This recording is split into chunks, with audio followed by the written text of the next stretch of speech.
رزق حلال ہے کیا اور اسے حاصل کرنے کے لیے کون سے ذرائع اختیار کیے جا سکتے ہیں؟ بسم اللہ الرحمن الرحیم. دیکھیں رزق حلال، رزق کا جو مفہوم ہے نا وہ بہت وسیع ہے ہمارے یہاں پر. رزق ہر اس چیز کو کہتے ہیں جو اللہ تعالیٰ نے ہمیں نعمت عطا کی ہو. جو بھی نعمت ہے نا وہ رزق کے اندر شمار ہوتی ہے. اب یہ دیکھا جائے گا کہ آپ نے وہ نعمت کس انداز سے حاصل کی ہے. اگر تو آپ نے شریعت کے رولز اینڈ ریگولیشنز کو فالو کرتے ہوئے وہ چیز حاصل کی ہے تو پھر آپ کا رزق بالکل حلال ہے. اور جہاں آپ نے شریعت کا رول توڑا تو وہاں پہ آپ کا رزق حرام ہو جائے گا. اب یہاں پہ پرابلم یہ ہے کہ ہم جب یہ بات کرتے ہیں نا شریعت کے رولز اینڈ ریگولیشنز تو پھر شریعت کے ہی رولز چلیں گے، اس کے مقابلے میں مارکیٹ کے رولز نہیں چلیں گے. ہمارے یہاں پہ مارکیٹ کے اندر بہت سارے رولز ہوتے ہیں جو شریعت سے ٹکراتے ہیں، اور اکثر لوگوں کو دیکھا گیا کہ مارکیٹ کے رول کو فالو کریں گے، شریعت کو پیچھے چھوڑ دیں گے.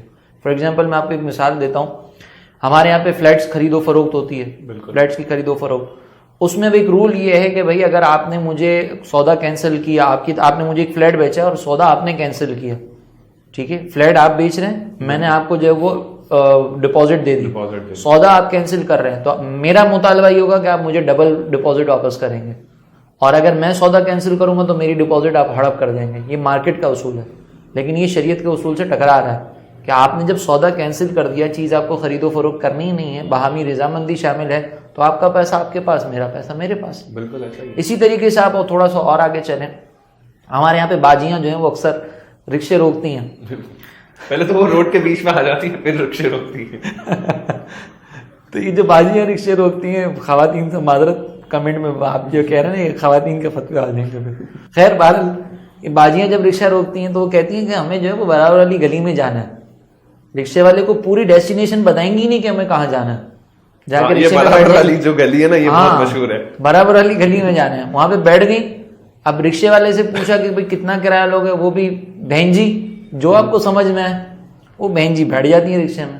پھر وہ برابر والی گلی اتنی دور ہو جاتی ہے کہ رکشے والا پریشان ہو کے بعد میں بہن جی سے لڑتا ہے اور یہ بہن جی اس سے لڑ رہی ہوتی ہے.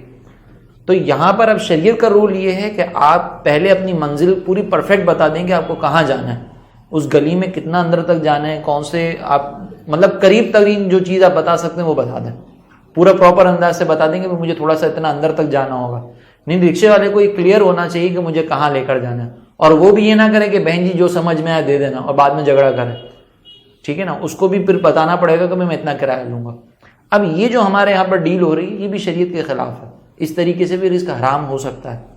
تو اب ہمارے یہاں پر پرابلم یہ ہے کہ ہم لوگ اپنی طرف سے کچھ رولز ہیں، اپنی طرف سے کچھ ریگولیشنز بنے ہیں اور اس کے مطابق ہم چلتے ہیں.